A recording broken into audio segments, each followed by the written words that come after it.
Thế giới hôm nay xin chào các bạn. Bạn đã từng đến Thái Lan bao giờ chưa?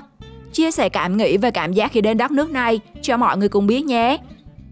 Thái Lan là một đất nước Phật giáo, nổi danh là xứ Chùa Vàng, khi Phật tử chiếm khoảng 95% dân số. Cũng là quốc gia nổi tiếng với nền du lịch thu hút hàng chục triệu khách mỗi năm. Thế nhưng đi Thái nhiều bao nhiêu, có lẽ bạn cũng chưa thể biết hết được những góc khuất của vùng đất này. Không chỉ từ người dân buôn bán, hoạt động kinh doanh những mặt hàng mà không quốc gia nào chấp nhận, đến ngay cả người đứng đầu, vị vua cao quý của một đất nước, cũng liên tục rò rỉ những hình ảnh lên top search. Còn chờ gì nữa, hãy cùng Thế giới hôm nay khám phá 10 sự thật gây sốc về mặt tối của Thái Lan nhé.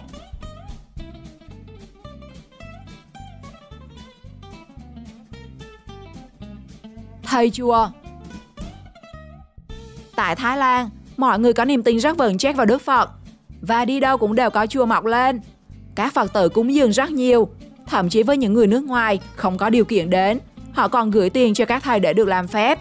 Do đó mà làm thầy chùa ở Thái dường như là một nghề siêu giàu. Tuy nhiên, thay vì các sư thầy được gắn với sự thanh tục, giản dị, thì ở Thái Lan, thầy chùa với nhiều người lại là một góc tối của quốc gia.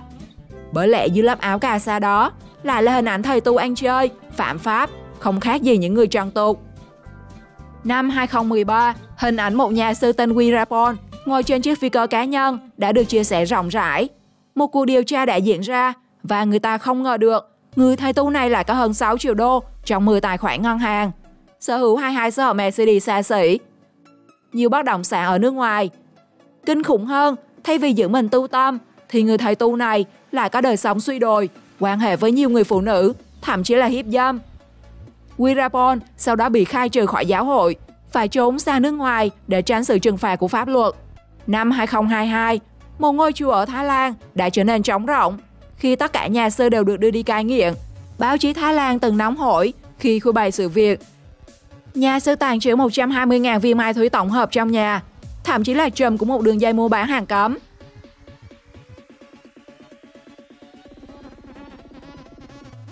Nhà vua siêu giàu. Nhiều người nghĩ nhà vua Brunei hay vua Ả Rập mới là người giàu nhất. Tuy nhiên, nhà vua Thái Lan mới là người có tài sản nhiều và sống trong sự xa hoa nhất. Trong khi các lãnh đạo quốc gia trên thế giới đều theo hệ một vợ một chồng, thì tại Thái, vua Rama X, Maha Vajiralongkorn đã trải qua đến 4 đời vợ. Đó là chưa kể hơn 20 vợ bé trong hậu cung của ông. Do đó mà khi còn trẻ, người đàn ông này thường được biết đến với biệt danh là hoàng tử Playboy của Thái Lan với những thú chơi của mình. Thậm chí không ai nghĩ ông là người đứng đầu một nước với những hình xăm khủng và lối ăn mặc phóng khoáng của mình. Hiện tại, vị quốc vương cùng dàn phi tần của mình thường ở trong căn biệt thự xa hoa tọa lạc tại đất thay vì ở trong nước. Hầu hết của cải của vua Thái Lan do Cục Tài sản Hoàng gia Thái Lan quản lý, bao gồm 6.560 hectare đất với 40.000 hợp đồng cho thuê trên khắp nước, trong đó có 17.000 hợp đồng ở Bangkok. Bên cạnh đó, quốc vương Thái Lan còn có cổ phần trong nhiều tập đoàn lớn trong nước và là chủ của Golden Jubilee 545,67 carat, viên kim cương được cắt gọt, đánh bóng lớn nhất thế giới. Theo Business Insider, vị vua này hiện sở hữu khối tài sản được ước tính lên tới 30 tỷ đô. Do đó mà vua Rama X có một cuộc sống vô cùng xa hoa. Những thê thiếp của ông cũng được hưởng lợi từ phần tài sản khổng lồ. Chỉ còn là người phụ nữ của ông thì hàng hiệu, phi cơ riêng, du thuyền là những thứ hết sức bình thường. Thậm chí sau ly dị, số tiền họ được hưởng cũng có thể khiến họ sống sung túc đến già.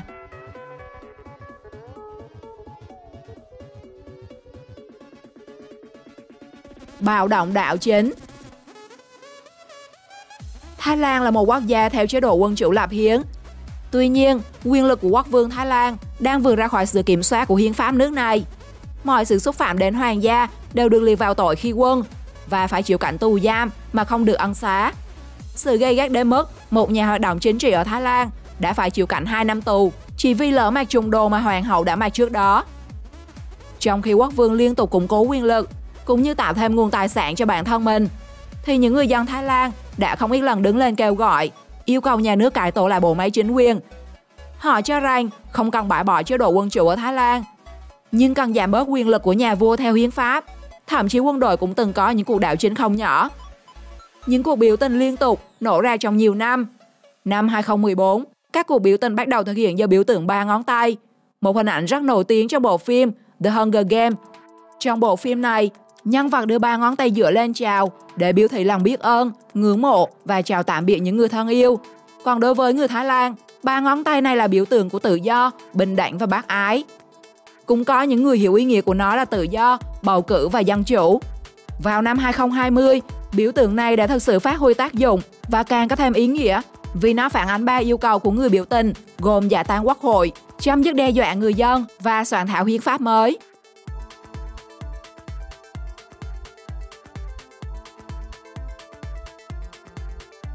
Nghĩa vụ quân sự. Tại châu Á, Thái Lan là một trong những nước có luật về nghĩa vụ quân sự nghiêm ngặt nhất. Chỉ cần đến tuổi, bất cứ thanh niên nào cũng bắt buộc phải đi khám nghĩa vụ. Cho dù bạn có cạo đầu đi tu hay có nằm liệt giường, cũng sẽ có người đến tận nhà đưa bạn đi, để đảm bảo không ai có thể trốn tránh. Bên cạnh đó, các danh sách này cũng không bỏ qua các anh chàng đã phẫu thuật chuyển giới. Chỉ cần chứng minh thư vẫn là nam, thì dù cơ thể là nữ, họ vẫn phải đi khám. Và có thể bạn chưa biết, các trường hợp mang giới tính thứ ba nhưng chưa phẫu thuật chuyển giới, nếu trúng tuyển, vẫn sẽ phải đi tòng quân và thường trở thành đối tượng bị quấy rối trong môi trường quân đội. Một trong những điểm khác biệt của nghĩa vụ quân sự Thái Lan có lẽ là thời gian tham gia. Trong khi nhiều người tình nguyện tòng quân trong 6 tháng, không ít nam thanh niên không muốn nhập ngũ và thử vận may bằng cách tham gia một chương trình bốc thăm may rủi. Ai may mắn bốc trúng thẻ đen, người đó được miễn nghĩa vụ quân sự. Nhưng ai bốc thẻ đỏ sẽ phải đi lính 2 năm và nhiều khả năng bị điều đến khu vực miền Nam bất ổn. Nhìn màn xỉu lên xỉu xuống của những thanh niên trúng số khiến người xem không khỏi đau ruột. Thậm chí có nhiều thầy đang tu, nhưng tổ quốc gọi thì cũng không ngoại lệ.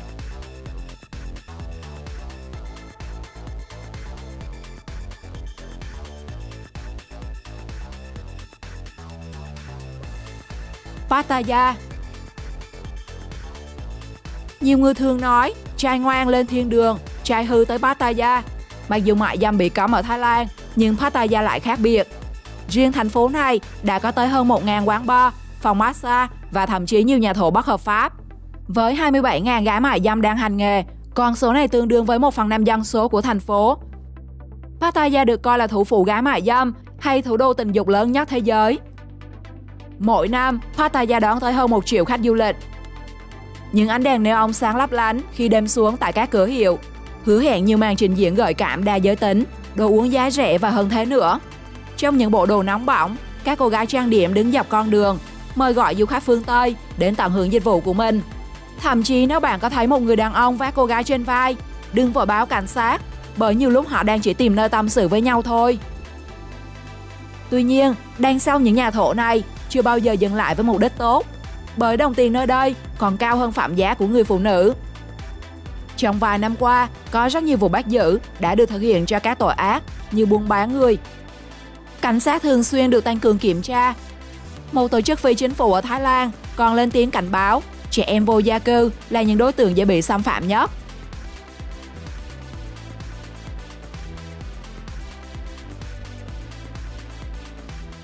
Bùa ngải. Bạn có tin vào chuyện bùa ngải không? Chia sẻ suy nghĩ cho mọi người biết dưới phần bình luận nhé. Ở Việt Nam, đa phần các bùa chú đều được du nhập từ các nước khác. Phổ biến nhất có lẽ là bùa đến từ xứ Chùa Vàng. Bùa chú tồn tại trong đời sống hàng ngày của người Thái, tự nhiên như hơi thở. Nếu để ý, bạn sẽ thấy bùa chú xuất hiện khắp nơi, trên xe taxi, xe buýt. Ngay cả những vòng hoa cúng Phật cũng để đủ loại bùa. Không chỉ vậy, họ còn có cả một khu chợ chuyên bán bùa tên là Thai Prachan tại Bangkok, lúc nào cũng đông nghẹt người. Một trong những loại bán chạy nhất ở đây là bùa thiên linh cái, Kuman Thong. Không ít người sẽ hoảng hồn khi thấy những người ôm con búp bê đáng sợ trên phố. Tuy nhiên, người điều khiển bùa ngải chỉ có thể là người tạo ra chúng. Bùa chú có hạn định, không thể dùng mãi được. Đến khi hết hạn dùng, người thỉnh bùa phải trả về đúng gốc để người cho bùa thu về, giải phóng âm binh bên trong chúng. Nếu không giải phóng đúng hạn, thì người giữ bùa chắc chắn sẽ gặp điều không may.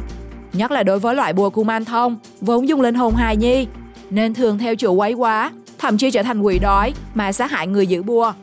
Do đó nếu có thỉnh bùa, hãy nhớ việc thỉnh thì dễ, nhưng tiện đi rất khó. Phải cân nhắc thật kỹ trước khi mua.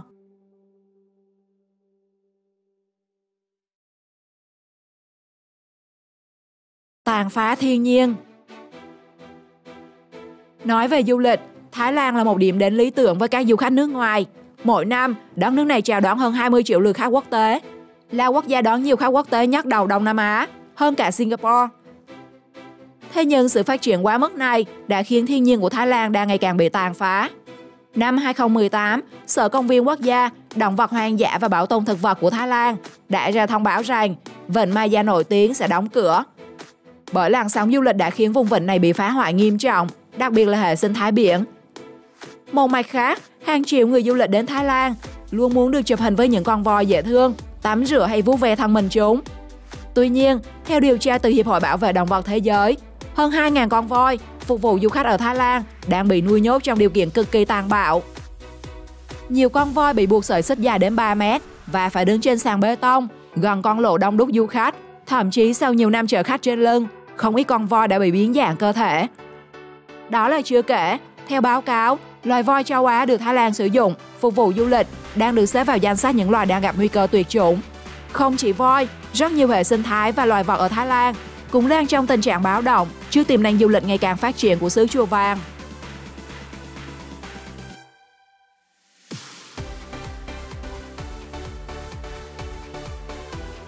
Thế giới còn xa. Trong khi Thái Lan có những trừng phạt rất gay gắt với những loại ma túy tổng hợp, thế nhưng vào năm 2022, đất nước này lại khiến cả châu Á kinh ngạc khi là nước đầu tiên hợp thức hóa việc trồng và tiêu thụ cần sa. Chính phủ Thái Lan coi cần sa như một loại cây mang lại doanh thu và có kế hoạch tặng 1 triệu cây để khuyến khích nông dân trồng trọt cần sa ngay tại nhà. Rất nhiều cửa hàng cần sa mọc lên, bạn có thể mua được nó ở bất cứ đâu. Hoa, lá hay toàn bộ cây, mọi thứ của nó đều được bày bán theo đủ dạng. Chính quyền chỉ ra điều luật duy nhất là không bán nụ hoa. Bộ phận nhiều chất gây nghiện nhất cho người dưới 20 tuổi, phụ nữ đang mang thai hoặc cho con bú. Sự thay đổi này đã khiến nhiều quốc gia châu Á trở nên gắt gao trong việc kiểm soát khách du lịch từ Thái Lan về, tránh để nguồn chất gây nghiện trở nên phổ biến trong quốc gia. Bạn nghĩ sao về những mặt tối của Thái Lan? Chia sẻ cho mọi người biết dưới phần bình luận nhé! Đừng quên đăng ký kênh để theo dõi thêm nhiều video thú vị khác. Chào tạm biệt và hẹn gặp lại!